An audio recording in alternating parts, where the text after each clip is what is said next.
Many thanks for staying with us. Good Morning Kenya continues, and we continue to talk about matters to do with coronavirus. But right now, we want to expound more on wellness.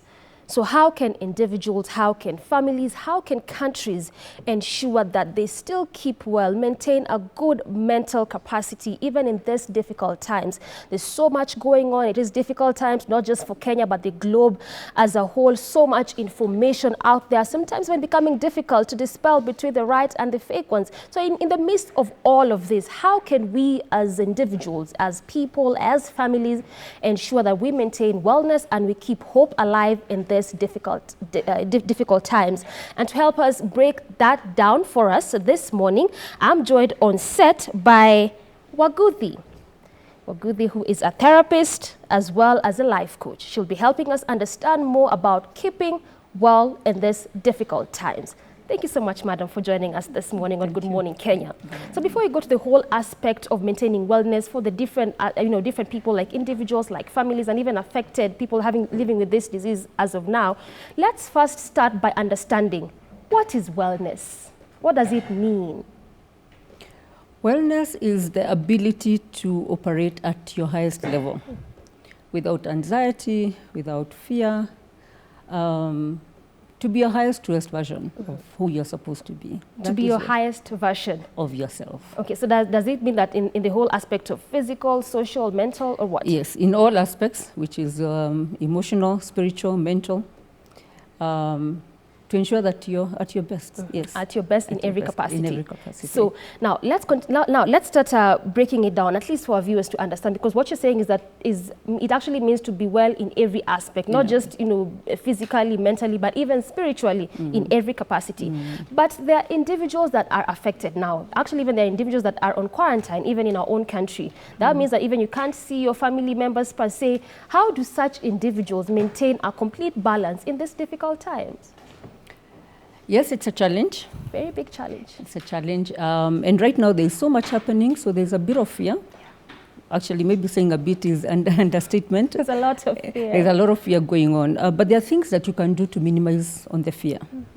One, it would be to limit your screen time. I know there are people who are watching TV from morning to evening. And that only continues to make your fear, to increase your fear. So it would be important right now as people begin to go back into their homes, first to sit as a family, perhaps even have a family contract and say, okay, fine, guys, you're in the house. We've never been in the house in the past. What does that look like? And I think this is when our parents take the lead. If you have younger children, of course, the information has to be age appropriate. Discuss it as a family and say, okay, fine, we are going to spend 12 hours or 24 hours together. What does that look like? And I would want to urge people to try and keep to their normal routines. Don't be in your pajamas the whole day, because what that does is that it just increases your sense of helplessness. So if you normally wake up at 6 o'clock, yes, you may sleep in a little, but by 7 o'clock, please wake up, shower, change, brush your teeth, go have breakfast, and then now start your day. I understand the children are getting material from schools. So I was talking to a friend of mine who says the children are busy between 7:45 and I think around 3:45. But as a parent, what are you doing? In that morning At hour. that time, yes. So I think this is where then you come up with things and say, okay, fine, this is 1 month leave. What would I be doing? Exactly, it's like a leave. It's a leave, and most of us complain we never get leave. Yeah. So ask yourself, what can you do? What can you do within that within the 1 month that you're taking a break? It could perhaps even mean decluttering your home.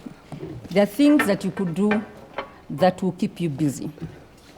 I think this is an opportunity for people to sit together again and say, can we redefine what it is to be family?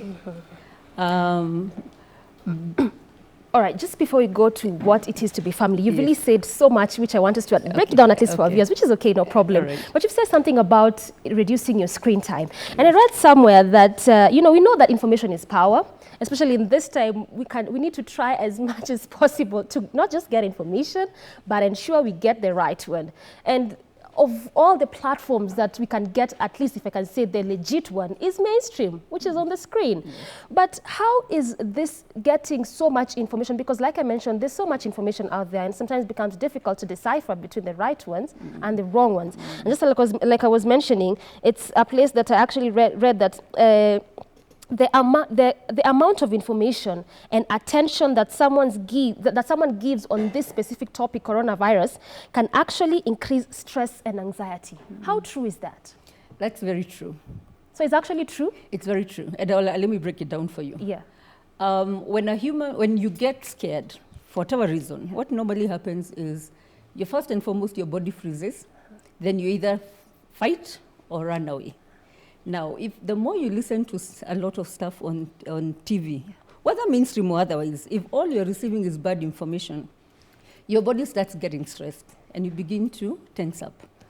Now, when we get stressed, the body produces a hormone called cortisol. And cortisol is a stress hormone. And the more it feels in your body, what then happens is it starts affecting things like your metabolism.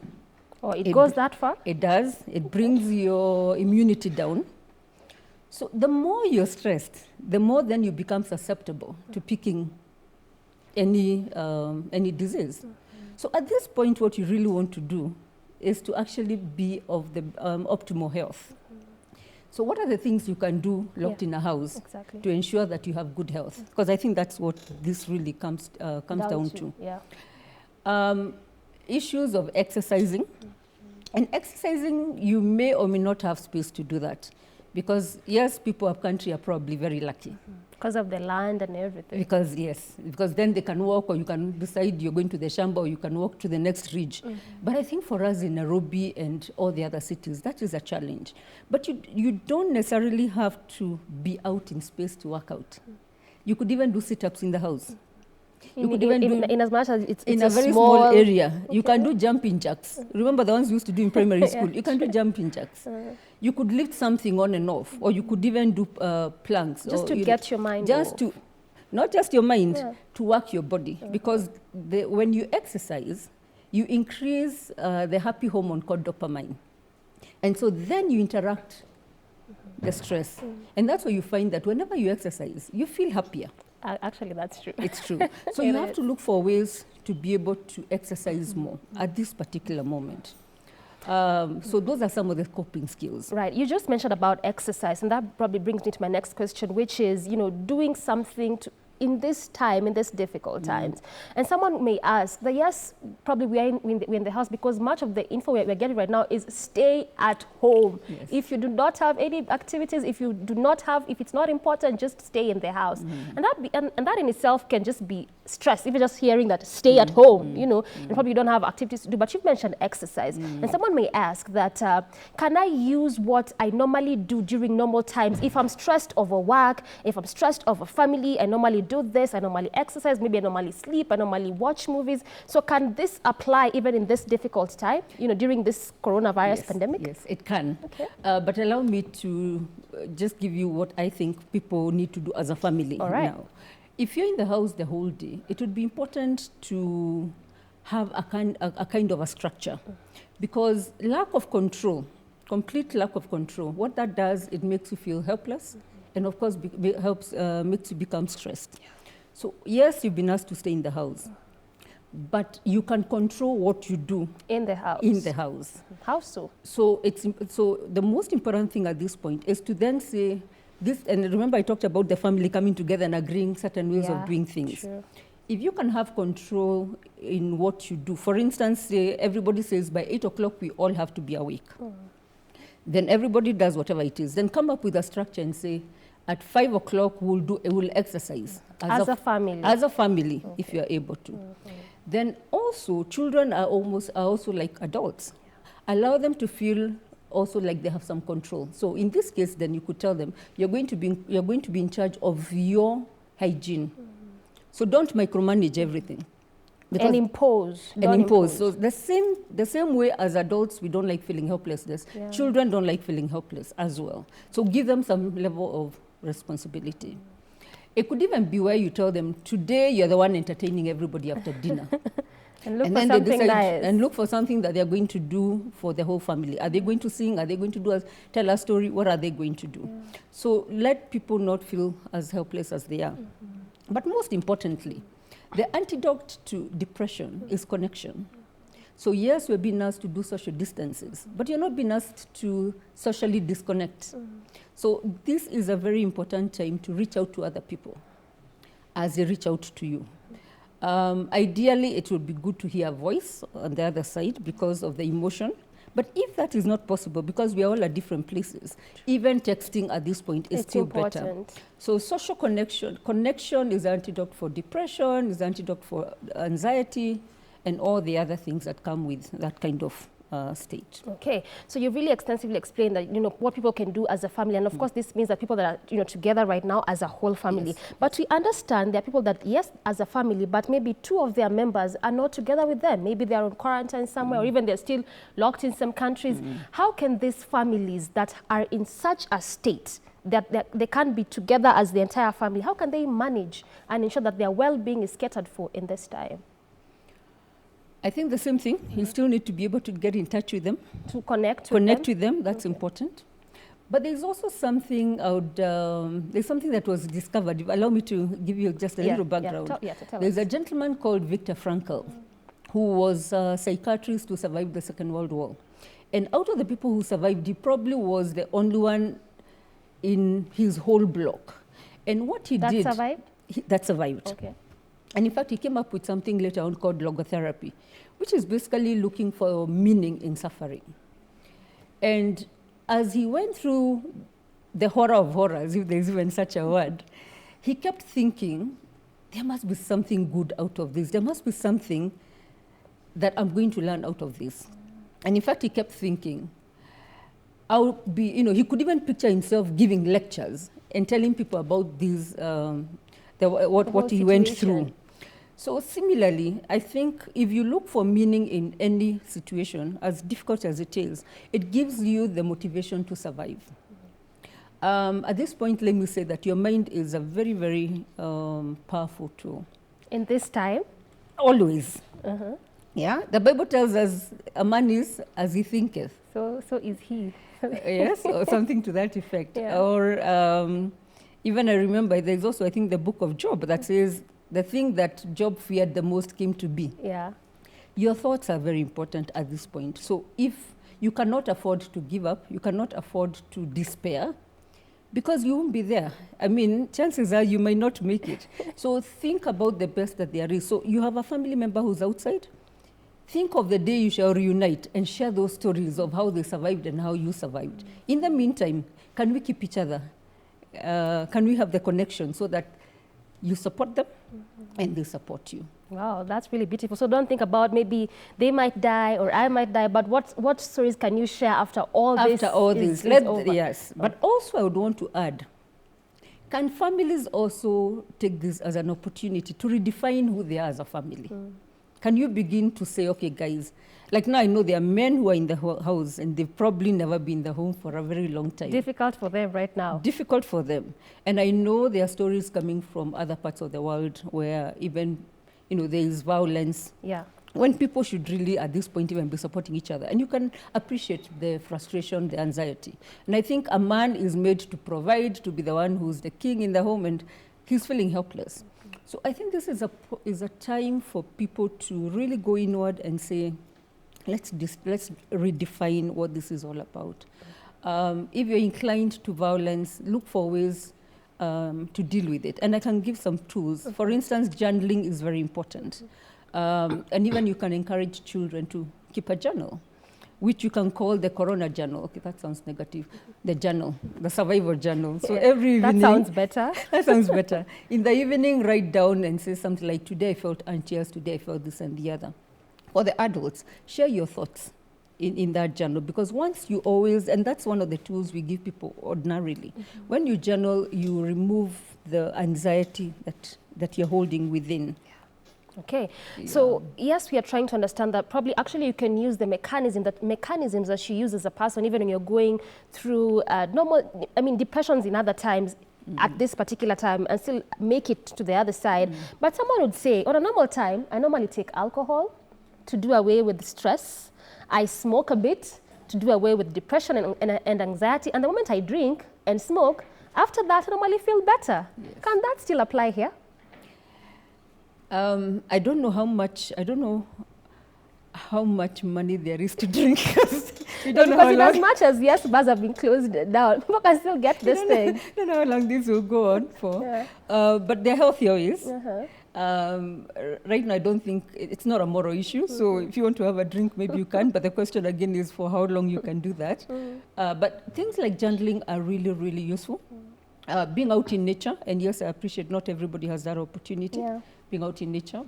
I also talked about if you have internet, watch things like comedy.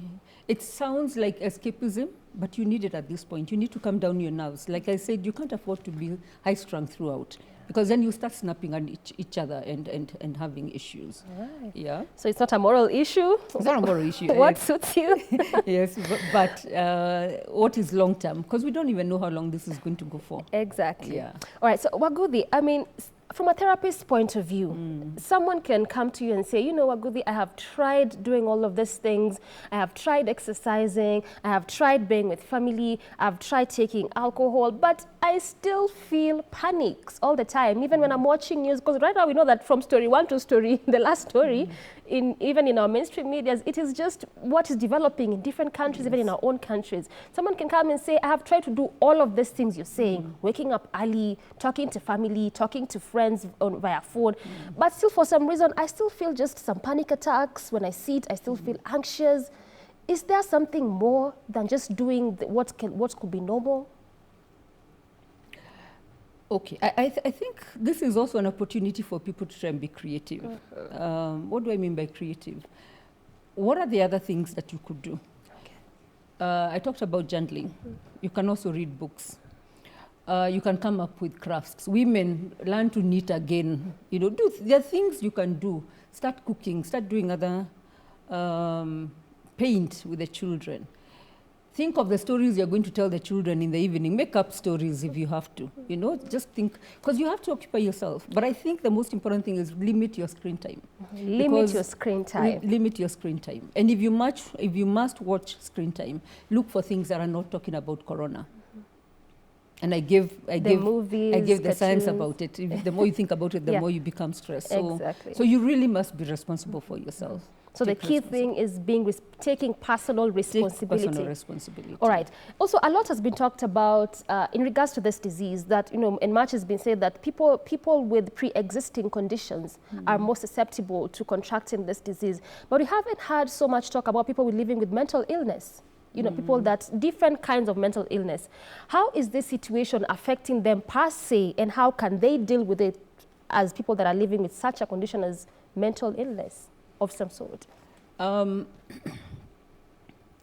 lot of the people that I see on medication, if it's something to do with someone who's already diagnosed. So as long as you're taking medication, then you'll just need to, and we also give people coping skills.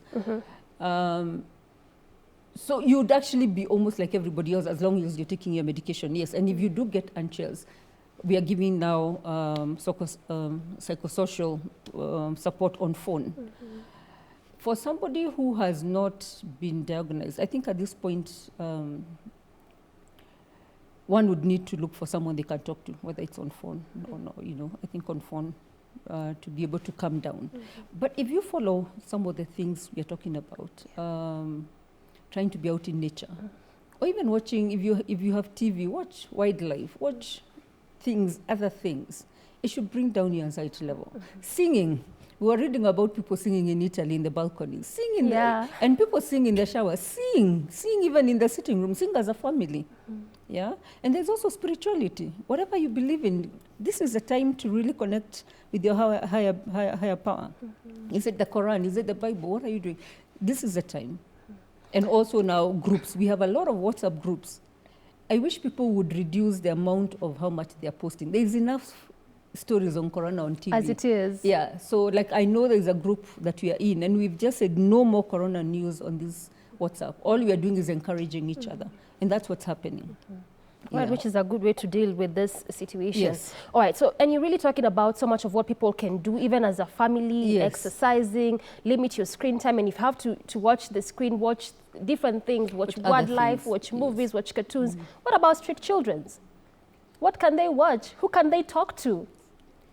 Or what can be done for them to also, because they are also human beings and their state of mind also has to be looked at. So what can such group of people do in this time?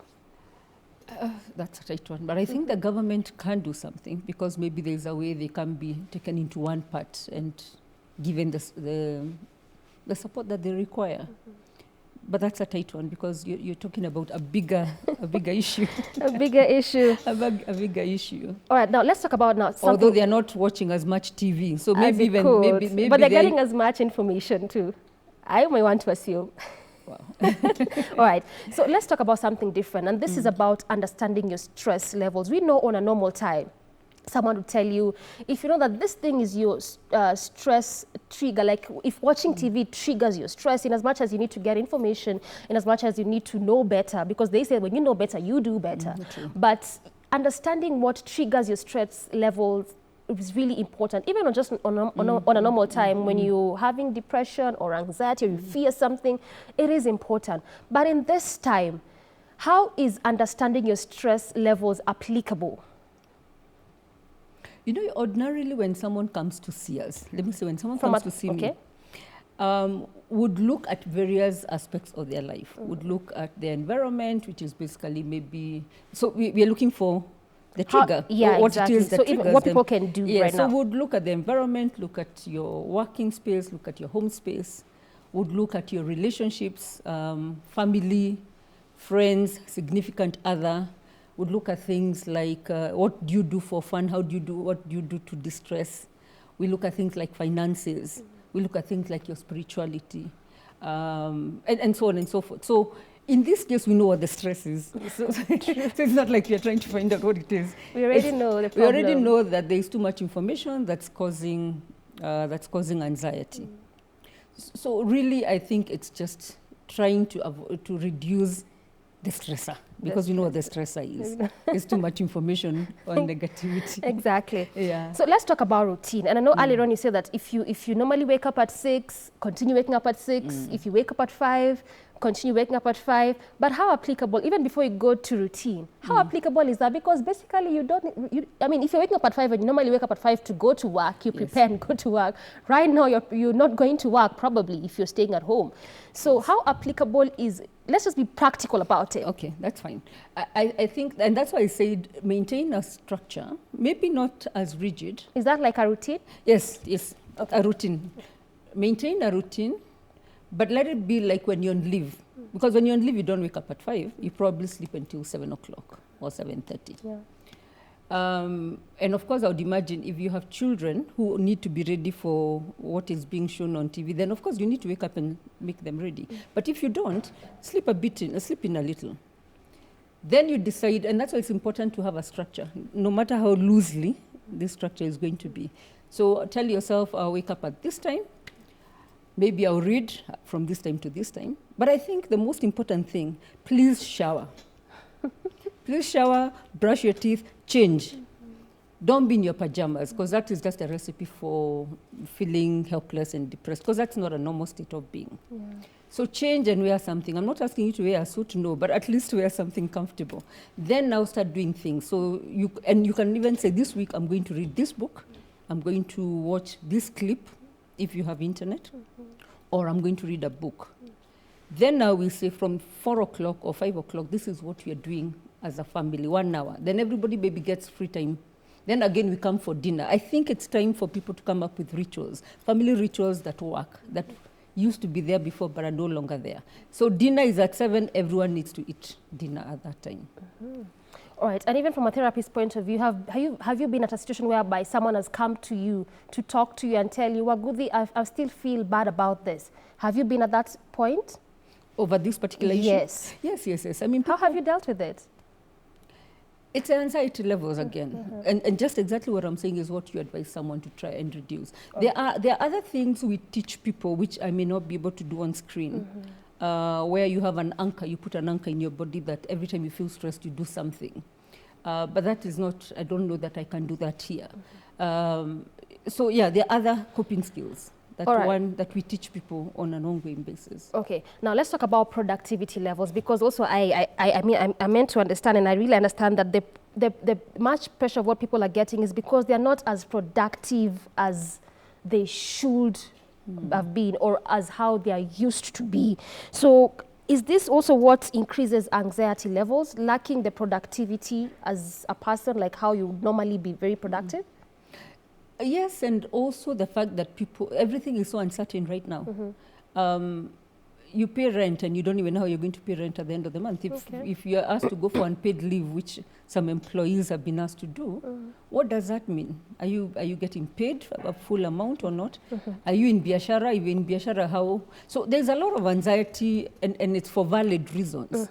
That's why it's important to then take charge and say, okay, fine, I may not know this and this, but this I know. In fact, if you allow me, there's something someone sent me about the things you have control over. Because this right now it feels like you don't have any control over anything, and you do not know what might happen. May I read this one? Yeah, just read for us. So it says things you can control. Your beliefs, your attitude, your thoughts, your perspective, how honest you are, who your friends are, what books you read, how often you exercise, the type of food you eat. In fact, it's so lengthy. How many risks you take, how you interpret situations. I think I mentioned that earlier.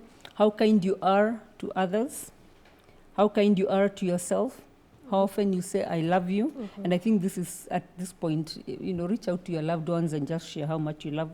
How often you say thank you, how you express your feelings, whether or not you ask for help, how often you practice gratitude, how many times you smile in a day. In fact, it's quite long. Let me not go through all of it. So these are the things you can control. There are things you're in control of. So right now it feels like you have nothing, you have no control, but you do. Yeah. And this has reminded me, it's also important to have what you call, if you can have a gratitude journal, or at least every day, look for 5 things to thank God for.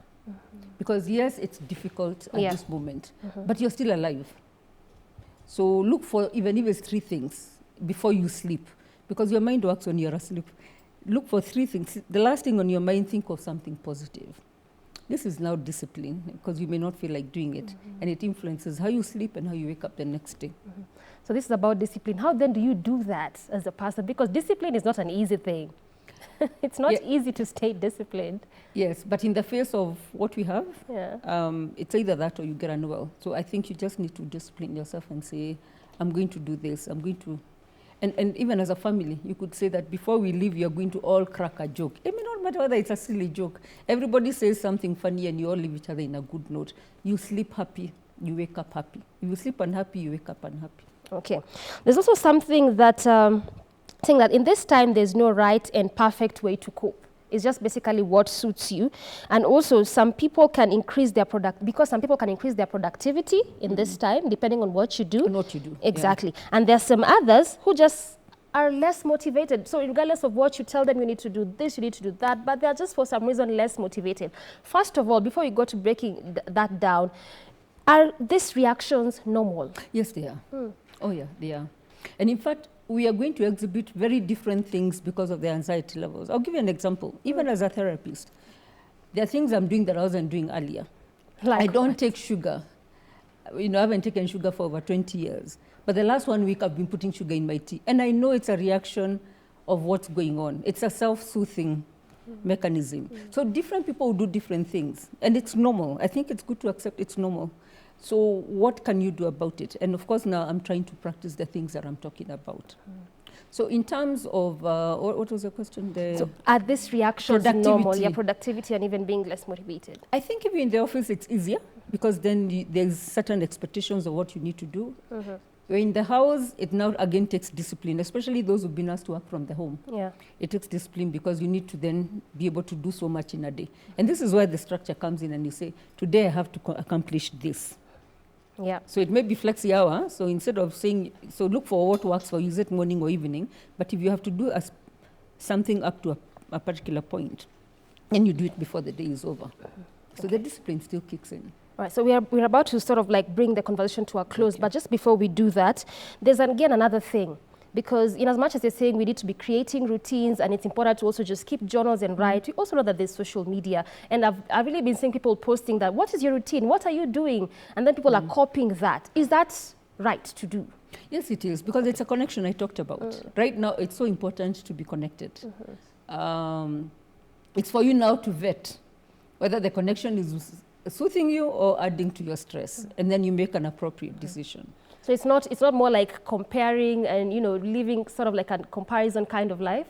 No, I think at this point it's really encouraging each other and saying, this is working for me. Have you tried it? Someone else says, we are singing as a family. Maybe you can try it in your family. Whatever it is, that as long as it's encouragement, it's welcome. You need to stay connected. You must be connected. You must be connected. You must be connected at this point.